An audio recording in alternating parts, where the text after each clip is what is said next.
Welcome to the Deep Dive.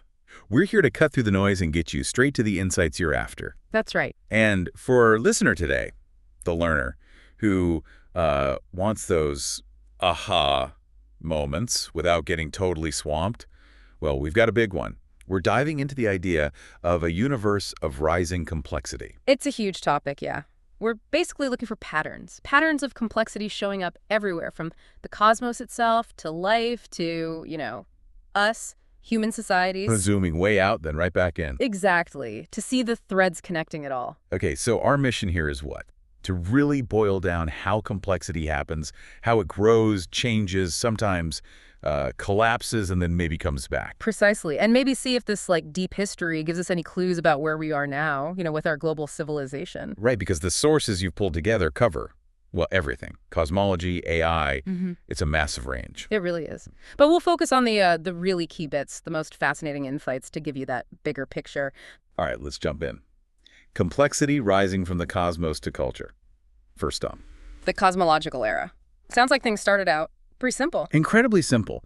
Right after the Big Bang, the universe was just this remarkably smooth soup of energy, almost zero structure. You couldn't get much less complex. Okay.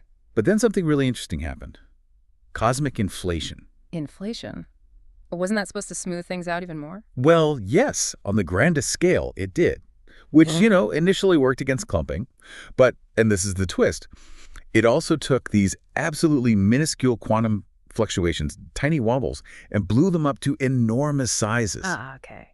And those became the seeds for everything else. Galaxies, stars, all of it. It's fascinating. Actually, one source brings up this idea, the shared metric of complexity, SMC. It's like information times agency times temporal persistence divided by resistance. IAT over R. Right. And back then, you could say the resistance, the R, was super high because of that rapid expansion. But the initial information, the I, even though tiny, held the sort of blueprint. So inflation smoothed things out, but also planted the seeds. And this primordial simplicity didn't last. Gravity started pulling things together. Exactly. Gravity got to work pulling matter into clumps. And that leads us to the first stars and galaxies, which, that's a huge leap in complexity, wouldn't you say? Absolutely huge. From smooth gas to a star. That's organization. Totally. A star is, relatively speaking, simple physics, but it's an organized system processing energy through fusion. Way more complex than loose gas. And this is where Eric Chaison's concept of energy rate density comes in. Energy rate density. So how much energy flows through a certain amount of stuff per second? Pretty much. Energy per second per gram. So our Milky Way galaxy, pretty low number. The sun, much higher. Earth's biosphere, with all its life, higher still. So there's a trend. Definitely. The source mentioned this idea of plotting at time on one axis, complexity, maybe using energy rate density on the other. Over 14 billion years, the general trend is up. Galaxies and stars are kind of low down, then planets with life, then human society. They jump way up the scale. It's not smooth, there are dips, but the direction is clear. And planets themselves are another step up, more complex than just a star. For sure. Think about all the different geology, chemistry. That's a lot more information, in the SMC sense, packed into a planet compared to a star. Okay, simple particles, stars, planets, and then life. A biogenesis, that sounds like a massive threshold crossing. Oh, absolutely transformative. You've got non-living chemicals somehow organizing, becoming self-replicating, energy-using things. That's a gigantic spike in the SMC. How so? Well, suddenly you have genetic information, you have agency, the ability to act, adapt, metabolize, and you have temporal persistence, T, heredity, passing traits down. But it needs energy, right? The resistance factor. Constantly. Life is fighting entropy. It needs that energy throughput, which leads to the whole Goldilocks idea. Conditions have to be just right. Not too hot, not too cold. Exactly. And the source suggests that big jumps in complexity often happen in these sort of protected, marginal places. Enough energy, but also some shelter. Early life probably started somewhere like that. And once it got going, evolution took over, driving things towards more complexity. Generally, yes. You see the progression. Simple cells to more complex eukaryotic cells, the ones with internal bits like a nucleus. And then, maybe a billion years ago, another huge leap. Multicellular life. Right, like us. More parts, doing specialized jobs, working together. That sounds like more I, A, and T. Precisely. Multicellular organisms, bigger genomes, I, specialized cells, A, working together, often longer lives, T. But, it wasn't just a smooth climb. The history of life has these Major setbacks, mass extinctions. Yeah, the source mentioned the Permian-Triassic one, the Great Dying. Sounds catastrophic, a massive drop in complexity. Usually dramatic, like 90-something% of species wiped out. But here's the thing, these collapses, they often create opportunities. When niches empty out, the survivors can diversify and expand.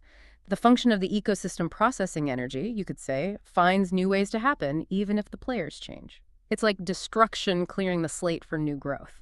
Cycle. Kind of, yeah. And related to that is this idea of punctuated equilibrium. Right, long stretches of slow change, then bang, rapid innovation or collapse. Exactly. Fits the pattern. Okay, so life evolves, gets more complex, takes hits, recovers, maybe even gets more complex afterwards. Got it. Now, brains, the cognitive era, another big threshold. Undeniably. Intelligent, goal-directed behavior. That's a game changer. And the human brain, well, that's a whole other level. Agency, it just skyrockets. How so? Brains mean active sensing, learning from experience, setting goals, even changing the environment to meet goals. That's huge. And the sheer information processing. Billions of neurons, trillions of connections. It's hard to even picture. It's staggering. The information complexity is just immense, and it creates this high-level coherence, consciousness, thought emerging from all that coordinated activity. Plus, memory and learning. That stretches the time dimension way out. Past experiences influence the future. And for humans, culture adds another layer to that time dimension. Yeah. Passing knowledge down. Absolutely. And humans, arguably the peak of cognitive complexity now, seem to hit another gear around 50,000 years ago. The Upper Paleolithic creative explosion. Language, art, better tools. Felt like a threshold was crossed. It really seems like it. Biological evolution essentially gave birth to a much faster kind of evolution, cultural evolution. Ideas, tools, social structures, they could change in generations, not millennia. And society's complexity adds up. More than just one person. Oh, way more. Our shared knowledge, coordinated action, the SMC of a human group is much higher than an individual's. We adapt by inventing things close, shelters not just by evolving physically.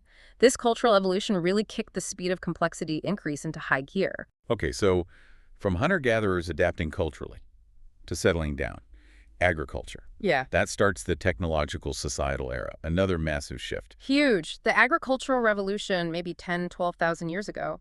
Suddenly, stable energy surplus.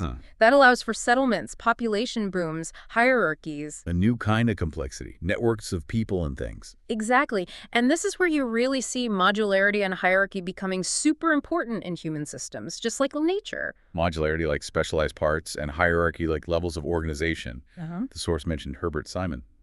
Nearly decomposable structures. Why is that important? Because it makes complexity workable. Think about it, a cell has compartments, a company has departments. Most interactions happen within a module. It makes the whole thing more stable, less likely for one failure to crash everything. So evolution and human design both kind of stumbled onto this, or figured it out. Seems like a convergent solution, yeah. A good way to build intricate things that last. And then, a couple hundred years ago, the Industrial Revolution. Fossil fuels, that sounds like another exponential jump. Definitely felt like it. More energy, more people, bigger technologies. Yeah. The pace just keeps picking up. And the latest big one, the digital age. The information revolution. We've built this global information network, almost a nervous system for humanity. Wow. So information I just explodes. Agency A gets amplified by tech. Temporal reach, T expands with digital records. But resistance also grows. Energy demands, pollution, social friction. Right. The source says complexity is arguably at an all-time high now, cities. The internet. Chasson's energy rate density for society is apparently off the charts compared to biology. Orders of magnitude higher, yeah. But it also warns about hitting limits, tipping points. Exactly. That rapid growth comes with risks. We see smaller collapses already, financial systems, supply chains, and some people talk about this hyper-exponential growth maybe leading to a technological singularity. Whether that happens or not. It's clear our whole global system is in a really dynamic, fast-changing state. Uncharted territory, in a way. Okay, quite a journey from the Big Bang to one now. So the next part digs into patterns across these systems. Resonances and divergences. Things they have in common, ways they differ. First up, modularity and hierarchy again. What's the core similarity? It's just this incredibly strong tendency, almost universal, to build complex things from smaller connected parts arranged in layers. Cells in bodies, organs in organisms, divisions in companies. It seems to be the way to make complexity stable and manageable. Simon's nearly decomposable thing. Keeps problems localized. Largely, yes. Failures are less likely to cascade. Now, the divergence is maybe how it arises. Biology uses evolutionary tinkering, lots of trial and error, often builds in redundancy. Technology is more about deliberate design, aiming for efficiency, maybe sometimes sacrificing that inherent But robustness. they both end up modular. Interesting. Yeah, it suggests it's a fundamental principle. Okay. Next, networks and flows. Yeah. Energy and information moving around. What's the big idea here? The core idea is that complex systems are networks, and through these networks flow energy, matter, and information. Energy is the absolute key, it's the fuel. Right. No complex system is just sitting there in equilibrium. They all need constant energy input to stay organized. A star burning fuel, a city importing food and power. Makes sense. And here's a wild idea the source mentions, the maximum entropy production principle. It suggests complex structures might actually arise because they're really good at dissipating energy gradients, at spreading energy out. Wait, so complexity helps increase overall disorder, entropy, faster? That feels backwards. It is counterintuitive, but the idea is that an organized structure, like a hurricane or a plant, can process energy and dissipate it in a way that increases the universe's total entropy more effectively than if that energy just spread out passively. Huh, okay. And information's role. Information directs the energy flows. Your brain tells your body where to spend energy, market prices tell companies where to invest resources, and we're seeing information becoming integrated across more and more scales, which leads to causal emergence. Causal emergence, like the whole being more than the sum of its parts. Kind of. It's where the system level, the macro level, shows behaviors you can't easily predict just by looking at the individual bits, and colonies forming complex societies, cities having personalities, new rules emerge. Got it. Now, scaling laws. The source highlights the difference between biology and cities. Yeah, this is fascinating. In biology, as things get bigger, they often get more efficient. Scaling is sublinear. An elephant needs way more food than a mouse, obviously, but not proportionally as much relative to its huge size increase. Kleiber's law is a famous example for metabolic rate. Okay, efficiency wins in biology. Right, but cities, they tend to scale super linearly. Yeah. Double a city's size, and you often get more than double the patents, the GDP, the crime, actually. More interaction, more output. Seems like it. Denser social networks, faster exchange of ideas, leads to disproportionately higher output. Interestingly, companies apparently scale more like organisms sublinearly. Why the difference? Probably different optimization goals. Biology often optimizing for energy efficiency, survival. Cities optimizing for interaction, exchange, growth. Cities as supercharged innovation engines. Hmm. Cool. Okay, last one here. Evolution versus design. What's the main contrast? It really comes down to foresight, or lack thereof. Darwinian evolution is blind. No plan. It tinkers, leads to redundancies, often robust solutions. Human design is intentional. It aims for an optimal solution to a specific problem. Which can be brittle sometimes. Can be, yeah. Engineered systems might be more vulnerable to cascading failures if that optimal design has a weak point. Natural systems might degrade more gracefully, but again, there's that resonance. Convergent evolution. Similar solutions popping up independently. Exactly. In biology, or even between biology and technology, suggests there are underlying principles at play that both processes discover. Okay, really interesting comparisons. Now for the dramatic part. Thresholds, tipping points, collapse, renewal. These critical transitions, Yeah. what are they about? There are moments when a system, after maybe slow, gradual change, hits a critical point and suddenly flips into a whole new state, a new way of organizing. Think water hitting boiling point, gradual heating, then abrupt change to steam. And the source mentioned examples like inflation, life starting, language, these huge leaps in complexity. What links them? It seems to be about accumulating potential, energy potential, chemical potential, maybe network connections. Then some trigger, maybe small, unleashes that potential, and the system reorganizes into something qualitatively new and more complex. Like reaching a critical mass. Sort of, yeah. And near these points, information often flows differently, connecting different parts of the system in new ways. It allows these new structures, new levels to emerge. In our SMC terms, it's like IAATT finding a new way to overcome R. Analogies help. A forest slowly drying out until it suddenly can burn, becoming savanna. Or social tension building until a protest ignites. But tipping points aren't always upwards, right? They could lead down to Yeah. collapse. The source used a metaphor, a ball in a cup. Right. Think of a stable system as a ball in a deep cup. It can get jostled, but rolls back to the bottom. Resilience.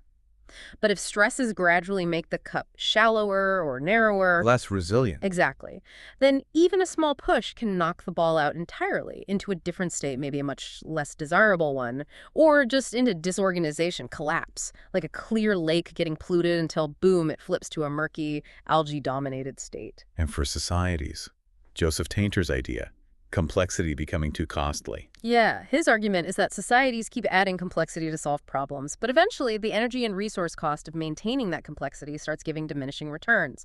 They become fragile, vulnerable to shocks, that's R, the resistance, overwhelming the system's ability to cope, IAT. A grim picture.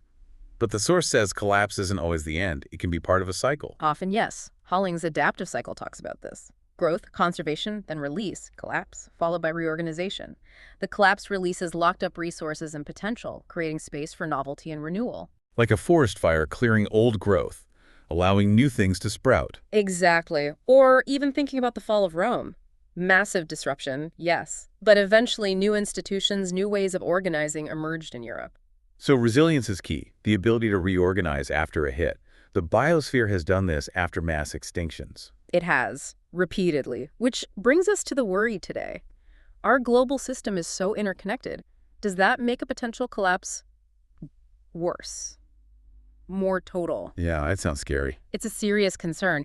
High connectivity can mean rapid contagion of problems.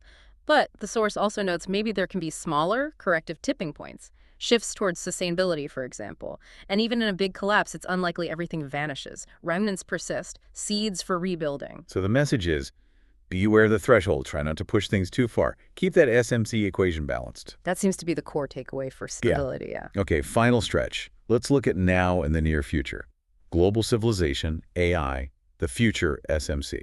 The source calls this a crossroads, starting with agency, A. How's AI changing that? Well, agency is clearly getting more distributed Hmm. and powerful. We have AI agents making decisions, acting in the world, often faster than humans. Huge potential for problem solving, obviously. But risks too. Alignment, control. Big risks. Getting AI goals aligned with ours, avoiding unintended consequences. Plus, it's not just big AI. Technology generally is empowering smaller groups, individuals to have more impact, for good and bad. So governing all these diverse agents, that's a massive challenge. Definitely. Okay, what about coherence? Shared purpose, unity. Seems like we're struggling with that. We absolutely are. On one hand, information tech creates the potential for a kind of global brain, maybe even a transition to a new level of organization, humanity, plus machines working together. You see glimpses in global agreements, collaborative science. But on the other hand, fragmentation, Yeah. polarization. Exactly. Geopolitics, social divisions, strong forces pulling things apart. So the big question is, can we build enough coherence to manage our collective challenges? Or do we fragment? AI could swing either way, helping communication or fueling division with deepfakes and echo chambers. Tricky. And finally, resistance and resilience. What are the main forces pushing back against complexity growth now? And how do we build resilience? The biggest resistance is coming from the planet. Planetary boundaries, climate change, biodiversity loss. We're hitting ecological walls. That's creating direct resistance, extreme weather, resource issues. And social resistance. Yeah, resistance to the disruptions caused by technology, automation, economic shifts, job losses, ethical concerns. But resistance isn't always bad. It can force adaptation, spur innovation, build resilience. How do we build resilience then? The source points to things like diversity in energy sources, crops, economies, modularity, less reliance on single points of failure, decentralization like local energy grids, adaptive governance institutions that can learn and change based on feedback, using complexity science in how we design things. We see resistance driving innovation to renewables, data ethics frameworks. So it's push and pull towards coherence or fragmentation, sustainability or overshoot. That seems to be the tension, yes. Finding that sustainable path forward. Okay, so wrapping up, the source looks at possible future paths, depending on what constraints bite hardest and how we react. Let's run through a few quickly. What if we get abundant energy and keep innovating like mad? That's the continued acceleration picture. Maybe fusion power, advanced AI could lead to exponential tech growth. Maybe that singularity idea, I and A go through the roof. Maybe T extends. If we manage the R, the downside's complexity keeps climbing steeply. Maybe interplanetary expansion, Kardashev scale stuff. And the opposite. We hit energy or ecological walls hard. The limits to growth path. Could be a slowdown, a leveling off, or if we don't manage it, overshoot and collapse, a significant drop in complexity. Maybe a forced transition to a steady state economy. What about deliberately slowing down, precautionary restraint, focusing on ethics, safety? That scenario suggests more linear, predictable growth. Maybe we regulate AI heavily, focus on equity, prioritize resilience over just maximizing everything. Could lead to a stable, long-lived civilization, but perhaps less dynamic. Then there's one-way growth, fast tech, but failing governance. Yeah, high tech, low coherence, sounds chaotic, could see rapid bursts of innovation, but also high instability, fragility, big risk of shocks, crashes, I and A, high but low coordination, and high R. Unstable. And lastly, what if computing power hits a wall? Innovation slowdown. If AI progress stalls, digital innovation slows. We might see a technological plateau, could slow down overall complexity growth. Maybe that gives us breathing room to solve sustainability or governance issues. Or maybe stagnation leads to decline if other problems mount. Wow. A lot of possibilities. So the source ends by kind of zooming it back out again, reflecting on this whole epic story. Yes, bringing it all together. The narrative of rising complexity but also fluctuation. Those key ideas.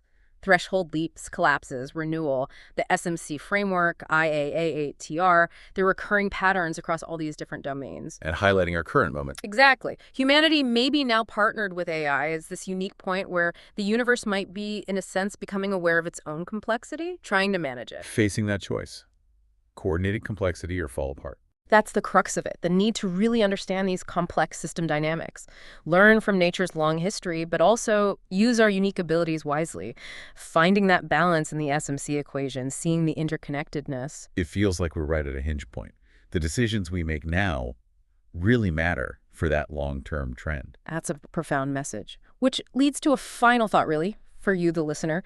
As we navigate what feels like this narrow passage for our civilization, how do we steer towards flourishing, sustainable complexity? Or do we become another example of overshoot and collapse in the cosmic story? Maybe think about how that balance, information, agency, time, resistance plays out in the systems you interact with in your own life and work. Powerful stuff to reflect on. And if you want to go deeper, the sources we touched on, Chason, Big History, Simon West, Tainter, all the AI ethics debates, there's so much more there, a whole universe to explore. Absolutely. Thanks for joining us for this deep dive.